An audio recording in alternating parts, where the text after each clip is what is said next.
네, 안녕하세요. 기독교의 모든 것 손재익 목사입니다. 네, 지금 제가 영상을 찍고 있는 날은 2020년 12월 19일 토요일인데요. 수도권의 경우에 사회적 거리두기 2.5단계가 현재 시행되고 있는 중입니다. 2020년 12월 8일부터 시작되었는데 28일까지로 예정되어 있죠. 어느덧 2주 정도 지났는데 아마 계속 길어지지 않을까 싶습니다. 현재 확진자의 숫자가 1000명 넘게 나오고 있고, 또 과거에도 2주 혹은 3주 한다고 해놓고 또 상황이 바뀌니까 길어지는 경우가 많이 있었는데요.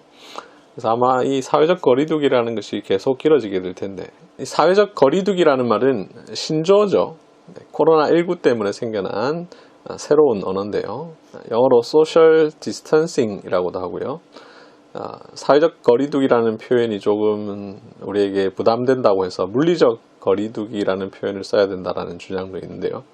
어쨌든 이 거리두기라는 것은 모이지 못하는 것이고, 거리두기의 반대말은 모이기죠. 그래서 오늘은 왜 기독교인들은 자꾸 모이려고 하는가라는 주제로 말씀을 드리려고 합니다. 마침 우리 코로나19가 장기화되는 중에 여러 교회들이 모여서 예배를 드리고 혹은 여러 가지 모임들을 하면서 집단 감염된 경우들이 굉장히 많이 있었죠. 그러다 보니까 인터넷 댓글에 보면 왜 기독교인들 자꾸 모이느냐, 제발 좀 예배 좀 드리지 마라, 뭐 안 드리면 죽냐, 뭐 이런 말들도 있었는데요. 왜 기독교인들은 자꾸 모여서 함께 예배를 드리려고 하고 할까? 그래서 한번 생각해 보도록 하겠습니다. 제가 먼저 그 이유를 정확하게 말씀드리기 전에 최근에 제가 좀 흥미로운 책 하나 읽었는데, 베스트셀러죠. 공간이 만든 공간이라는 책입니다. 유명한 건축가이신 유현준 교수님께서 쓰신 책인데요. 이 책에 보면 아주 흥미로운 내용이 있어서 제가 읽어 드리겠습니다.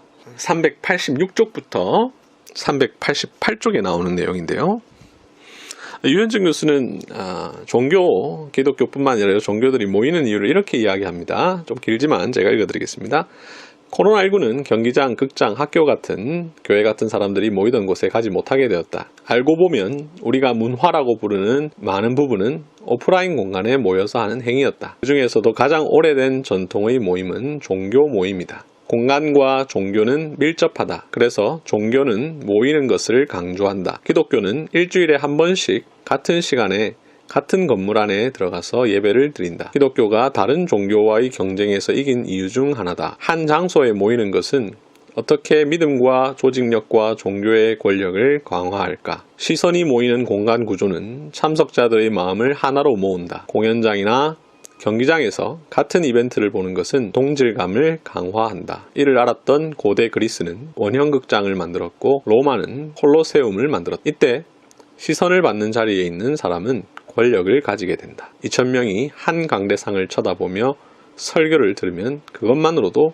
설교자에게 권위가 부여된다. 청중들이 개인 행동을 못하기 때문이다. 함께 듣는 사람들은 자리를 뜨지 못하고 졸거나 다른 곳을 쳐다보기도 힘들다. 주변인들이 그렇게 하면 나도 따라해야 한다는 생각하게 된다. 줄지어 놓인 긴 의자가 앞만 보게 배치된 교회 공간은 그런 경향을 더욱 강화한다. 그런데 인터넷으로 예배를 드리면 다른 사람이 보이지 않는다. 대형 교회에서 2000명이 모여서 예배를 드리는 것과 2000명이 동시에 접속해서 예배를 드리는 것은 다르다. 옆에서 설교자를 열심히 쳐다보면서 앉아있는 사람이 없는 인터넷 예배에서는 같은 내용도 무게감이 다르다. 그래서 종교는 항상 모이기를 힘쓴다. 공간이 허락되지 않으면 시간이라도 맞춘다. 전염병이 있어도 마지막까지 모이려는 것은 종교 공간일 것이다. 모여야 권위가 생기기 때문이다. 우리나라에서 코로나19의 최대 발병지가 신천지 집회 장소였다는 점은 우연이 아니다. 정상적 종교단체라면 전염병 기간 중 실내 공간에서 모이는 것은 자제했겠지만 후발주자 신천지는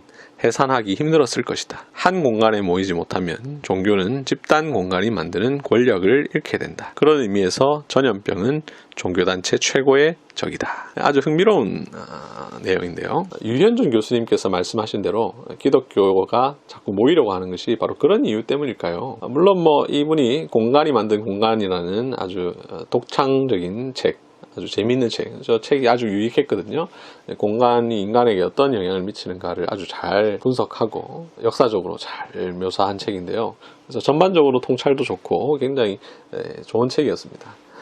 그런 어떤 흐름 속에서 이런 이야기를 아마도 이제 그 코로나19가 나오기 직전에 이 책이 나왔기 때문에 뒷부분은 책 내기 전에 좀 보탠 부분인 것 같은데요. 그런 느낌이 좀 들었는데요. 다른 종교는 모르겠습니다. 근데 기독교가 과연 그런 것일까? 권력을 위해서, 종교 권력을 위해서 그렇게 했을까? 좀 의문되는 부분이 있습니다. 뒷부분에 보면 이분이 이제 아마 제가 보니까 이분이 기독교인인 것 같아요. 책 전체를 보면 이분이 성경 말씀을 자유자재로 좀 인용하시고 또 그 인용하는 때를 보면 다른 일반 학자들과 다르게 일반 대중적인 학자들을 보면 성경을 인용하는데 성경을 전혀 잘못 알고 인용하는 경우들이 많은데 이분은 그 성경을 아주 잘 인용하십니다. 적재적소에 인용을 하시는 경우들이 많이 있어서 그리스도인이라는 느낌이 많이 들던데 그래서 제가 궁금해서 찾아봤더니 실제로 이분이 종교는 기독교라고 표시된 것을 제가 봤는데요. 그래도 이런 것들은 좀 오해가 아닌가 싶습니다. 뒷부분에 그 신천지에 대해서도 이야기를 하셨는데 신천지도 사실 우리가 기억을 잘 다듬어 보면 제가 신천지를 옹호하는 것은 전혀 아니고요. 코로나가 본격적으로 확산되기 전에 모였다가 코로나가 발병했기 때문에 신천지가 후발주자이기 때문에 권위를 세우기 위해서 마지막까지 모였다 이렇게 말하는 것은 조금 어색합니다. 왜 기독교인들은 자꾸 모일까요? 먼저 기독교의 중요한 특성을 생각해 보아야 되는데요. 여러분 기독교 하면 교회에 간다 이렇게 이야기를 하잖아요. 그죠? 이 교회라는 말은 사실 다른 종교에서도 충분히 쓸 수 있는 단어인데 기독교가 제일 먼저 이제 선점을 해서 쓰고 있는 단어죠. 그래서 가톨릭 같은 경우에는 성당이라는 다른 표현을 쓰는데요. 성당이나 교회나 단어가 다를 뿐이지 사실 같은 것인데 교회라는 말의 한자어를 보면 가르칠 교자에 모일 회자를 쓰는 것을 볼 수 있습니다. 이 번역을 참 잘한 것 같은데요. 왜 가르칠 교 모일 회라고 번역을 했을까? 교회라고 하는 가장 중요한 특성 중에 하나가 가르치기 위해서 모이는 곳이죠. 이 세상에는 가르치기 위해서 모이는 곳이 많습니다. 학교도 그렇죠. 학원도 그렇고 그 외에도 여러 가지 가르침을 위해서 모이는 단체들이 있는데 그 중에서 특별히 이 교회를 교회라고 번역하면서 모일 회자를 썼다는 것 이거 굉장히 중요한 부분인데요. 교회는 이 모인다고 하는 중요한 특성을 갖고 있기 때문에 이 회자를 넣은 것이죠. 뿐만 아니라 이 교회의 원래 언어인 고대 그리스 헬라어라고 하죠. 신약 성경이 기록된 이 헬라에 보면 교회를 가리켜서 에클레시아라고 표현을 합니다. 이 에클레시아라는 말이 마태복음 16장에 보면 예수님께서 처음으로 내가 내 교회를 세우리니 라고 말씀하실 때 나왔던 표현인데요. 이 에클레시아라는 말은 예수님께서 만들어내신 말이 아니라 원래 쓰이던 단어였는데요. BC 5세기경부터 그리스 정치와 관련하여서 사용되던 민회라는 이 정치적 회합을 가리키는 단어가 이 에클레시아였습니다. 이미 그리스 사회에서 통용되던 단어인 이 에클레시아라는 말을 예수님께서 사용하셔서 교회를 세우겠다라고 하시면서 이 에클레시아라는 말을 쓰셨거든요. 예수님은 자신이 세우실 그 교회의 가장 중요한 특성 중에 하나가 이 회합, 모임이라는 것을 의도하셨던 것이죠. 그래서 에클레시아라는 말을 사용하셨고 이것을 한자로 번역할 때에 교회라고 아주 잘 번역을 한 것입니다. 기독교의 중요한 특성은 모이는 것입니다. 함께 모여서 뭔가를 하는 것이죠. 모여서 예배를 드리고 모여서 성도들과 교제하고 모여서 성경 공부도 하고 모여서 기도도 하고 그래서 기독교의 가장 중요한 특성 중에 하나가 이 모임이라고 하는 것이죠. 한창 코로나 와중에 교회가 모여서 이 집단 감염이 일어나니까 인터넷 댓글에 보면 예배를 왜 꼭 모여서 드려야 되느냐, 온라인으로 드리면 안 되느냐, 교회 가야만 하나님 계시냐 하면은 그런 원성 섞인 인터넷 댓글들이 굉장히 많았는데요.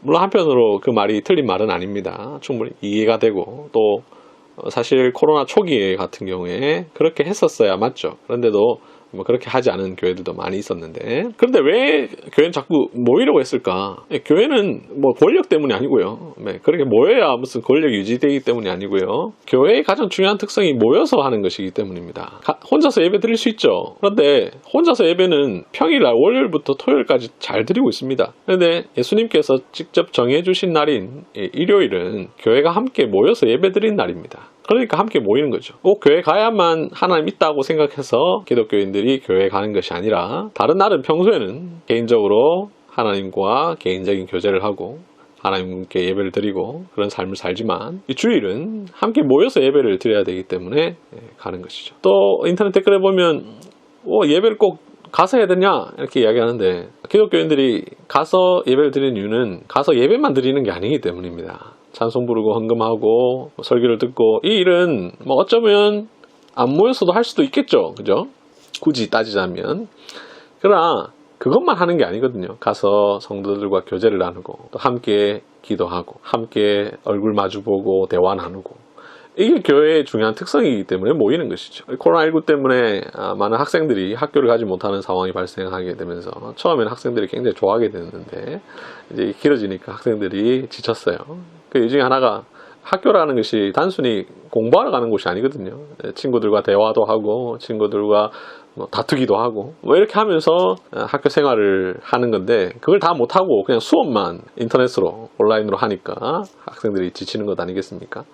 마찬가지로 교회가 함께 모이는 것은 단순히 예배, 설교를 듣고 찬송을 부르고 이런 행위만을 위해서가 아니라 함께 모여서 하는 여러 가지 일들이 있기 때문에 모이는 것이다 라는 점을 꼭 기억해 주시면 좋겠습니다. 뿐만 아니라 성경에 보면 이런 말씀이 나옵니다. 히브리서 10장 25절 말씀인데요. 모이기를 패하는 어떤 사람들의 습관과 같이 하지 말고 오직 권하여 그날이 가까움을 볼수록 더욱 그리하자. 모이기를 패하는 어떤 사람들의 습관과 같이 하지 말고 라고 했습니다. 아마 이 히브리서가 쓰여졌던 당시에 사람들이 모이지 않으려고 했던 그런 분위기가 있었던 것 같아요. 거기에 대해서 히브리서 기자가 모이는 것이 굉장히 중요하다. 서로 권해라. 모이도록 권하여서 함께 모여서 하나님을 예배하고 성도의 교제를 나누고 기도하고 이런 일들 하라고 이야기를 했습니다. 기독교는 이 말씀에 근거해서 모이는데 최대한 노력을 하려고 하는 것입니다. 그래서 기독교회가 함께 모이는 것이지 교회당에 가야만 하나님이 계셔서 모이는 것은 결코 아니라는 점을 꼭 기억해 주시면 좋겠습니다. 또한 이 사회적 거리두기라는 것이 앞서 말씀드린 것처럼 한 2주 하고 끝나면 그동안에는 안 모일 수 있겠죠. 그런데 우리가 지금 2020년 한 1월 말부터 12월까지 거의 1년을 쭉 지내고 보니까 한두 주 하는 게 아니거든요. 3월, 4월 한 6주 더 했었고 8월, 9월 또 한 6주 정도 했었고요.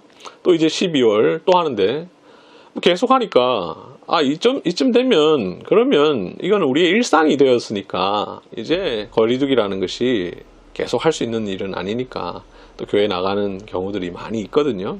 그래서 인터넷 댓글에 보면 교회 안 다니시는 분들, 기독교에 대해서 잘 모르시는 분들이 그 몇 주만 참으면 되는 것 아니냐 이렇게 이야기하시는 분들이 있는데 잘 생각해보면 몇 주가 아니었습니다. 굉장히 오랜 기간이었고 또 이제 교회를 안 다니신 분들은 몇 주라고 생각할 수 있지만 이 교회를 다니는 사람들의 입장에서는 일상입니다. 일상. 우리가 학교 가고 회사 가고 밥 먹고 이런 것들 다 하고 있는데 지금 한두 주도 아니고 계속 모이지 못하게 하니까 모이면 안 된다고 하니까 코로나 초기의 경우에는 이 코로나를 잘 몰라서 안 모이려고 노력을 하고 이제는 코로나를 막을 수 있는 방법을 알잖아요. 그죠? 거리두기를 어느 정도 하고 마스크를 잘 쓰고 손 씻기를 잘 하면 충분히 막을 수 있다, 예방할 수 있다는 사실을 아니까 방역수칙을 잘 준수하면서 모이는 것입니다. 그래서 오해가 없기를 바랍니다.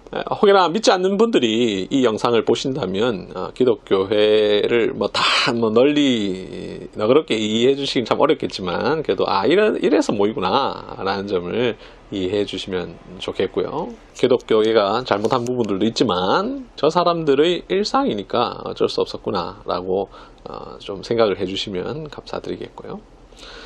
믿는 분들이 이 영상을 또 많이 보실 텐데 믿는 분들은 기독교는 그래서 모이구나, 단순히 그냥 예배 드리기 위해서만 아니라 여러 가지 활동들이 있구나 라는 사실을 또 생각하면서 또 이제 코로나가 끝나면 지금 코로나 기간에는 모일 수는 없지만 또 모이지 않도록 최대한 노력해야 되고 제가 속한 교회의 경우에도 저희는 주일 예배 딱 오전 예배 외에는 최소화하고 있습니다. 왜냐하면 이 코로나라는 것은 어쨌든 확률을 최대한 줄이는 것이 중요하니까. 그래서 모임을 지금 최소화하고 있지만 나중에는 또 모이려고 노력을 해야 되겠고요. 또 그러면서도 교회가 모인다고 하는 것이 맨날 매일 막 모이는 것을 이야기하는 것은 아니고 주일 이렇게 필요한 날 자주 모이고 또 그 외에 나머지 삶은 일상 속에서 하나님께 영광 돌리고 우리의 일상생활에서 하나님을 예배하는 삶을 살기 위해서 노력을 해야 할 것입니다. 그리고 코로나 끝나면 이 코로나 때문에 오랫동안 모이지 못하는 것이 하나의 우리의 습관이 되어서 우리 몸에 배어버릴 수 있습니다.